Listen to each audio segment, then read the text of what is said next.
Shalom jemaat dan teman-teman semua. Satu kali Rasul Paulus menulis sebuah surat berisi teguran yang cukup keras kepada jemaat Tuhan di Galatia. Dia katakan dalam tulisannya demikian, "Hai orang-orang Galatia yang bodoh, siapakah yang telah mempesona kamu? Bukankah Yesus Kristus yang disalibkan itu telah dilukiskan dengan terang di depanmu?" Sebelumnya, hidup kekristenan orang Galatia sudah benar. Fokus mereka ada pada Kristus. Maksudnya, hidup yang mereka jalani dan hidupi sehari-hari adalah hidup dalam iman kepada Kristus, sebagaimana seharusnya dalam kehidupan yang sejati dalam kekristenan. Percaya kepada Tuhan Yesus, itulah yang menjadi sumber energi kehidupan orang Kristen, yang membuat mereka sanggup menjalani hidup yang sesungguhnya sebagai orang Kristen. Anda tentu paham bahwa hidup Kristen itu sebenarnya adalah hidup Kristus di dalam kita, yaitu hidupnya yang Dia anugerahkan sebagai ganti kematian yang kita miliki. Itulah yang dikatakan oleh Rasul Paulus. Tetapi bukan lagi aku sendiri yang hidup, melainkan Kristus yang hidup di dalam aku. Dan hidupku yang kuhidupi sekarang di dalam daging adalah hidup oleh iman dalam Anak Allah yang telah mengasihi aku dan menyerahkan dirinya untuk aku. Dari pengalaman pribadi, saya baru memahami filosofi hidup Kristen yang seperti ini setelah selama beberapa puluh tahun hidup sebagai seorang yang beragama Kristen. Mungkin Anda mengatakan, memang salahnya di mana? Salahnya adalah kita telah hidup di dalam zaman perjanjian baru, namun dengan gaya perjanjian lama. Dalam perjanjian lama, mengikuti Taurat dengan segala larangan dan kewajibannya.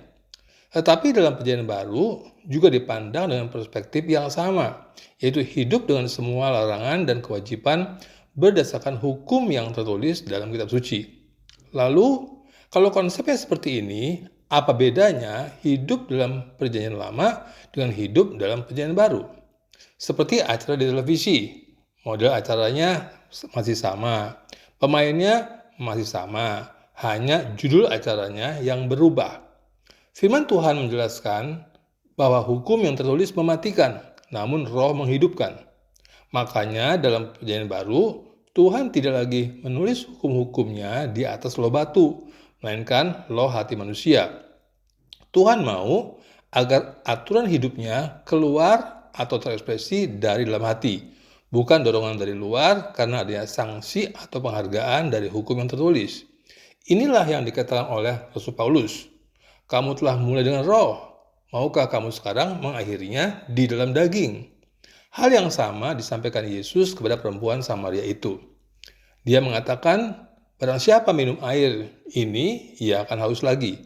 Tetapi barang siapa minum air yang akan kuberikan kepadanya, ia tidak akan haus untuk selama-lamanya.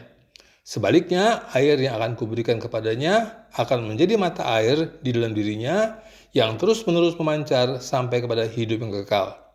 Dalam kesempatan lain, Yesus juga berkata, barang siapa percaya kepadaku, seperti yang dikatakan oleh kitab suci, dari dalam hatinya akan mengalir aliran air hidup.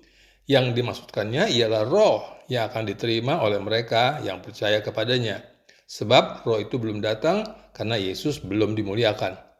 Tentu Anda dapat melihat korelasi dari beberapa ayat ini dan memperoleh pengertian yang luar biasa daripadanya.